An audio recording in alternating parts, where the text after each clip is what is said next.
عشق عشق دا یو داسې اور دی که د الله لپاره و روح پاکوي او که د نفس لپاره و روح سوځوي. په دنیا کې هر څوک د عشق خبرې کوي، خو ډېر لږ انسانان د حقیقي عشق ذوق څه کوي. پوښتنه دا ده، آیا هغه عشق چې انسان د خالق له یاد نه بې پروا کوي هم مقدس دی، او که رښتینی عشق هغه دی چې انسان د الله دربار ته نږدې کوي؟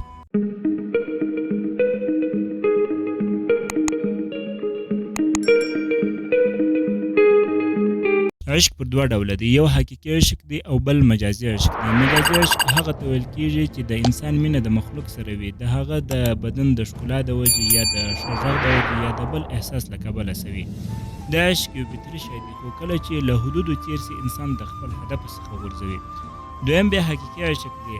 حقیقي عشق هغه دی چې زړه د الله د یاده څخه ډک وي او د رسول الله صلی الله علیه و وسلم اطاعت په زړه کې وي او روح د خالق د رضا په لور مزل کوي.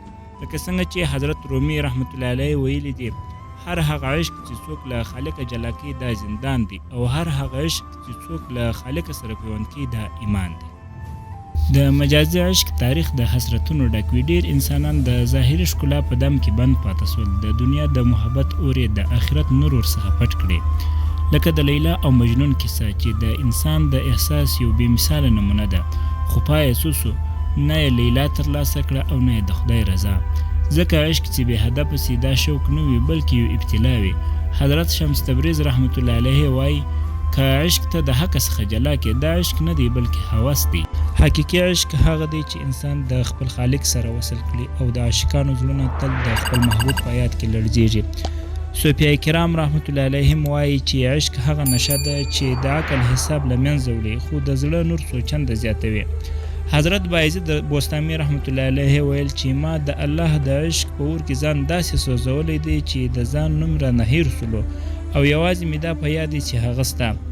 او حضرت رومي رحمت الله علیه فرمایلی دی چې عشق هغه اندار ده چې څوک پکې ځان نه ویني بلکې خالق پکې ویني. د عشق هغه مقام دی چې بنده پکې له ځه څخه خلاصیږي او د هو یعنی د الله یاد ته رسیږي.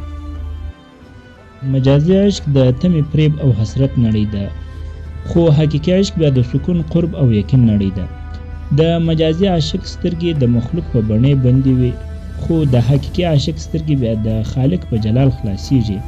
د مجازي عاشق زړه د کاشکې له خبرو ډک وي، خو د حقیقي عاشق زړه بیا وایي چې زه راضي یم په هغه فیصله سره کومه چې زما رب کوي. او د حقیقي عشق میوه الله انسان ته د رضا، صبر او یقین په صورت کې په دې دنیا هم ورکوي. نو ای د خدای بنده، که د عشق لاره خوښوي دا لاره د مخلوق نه د خالق لور ته واړوه. دا دنیا فانی ده خو د الله عشق ابدي دی. هر مینه چې د الله د یاد نه تا بیلوي دا مینه نه بلکې ازمایښت دی.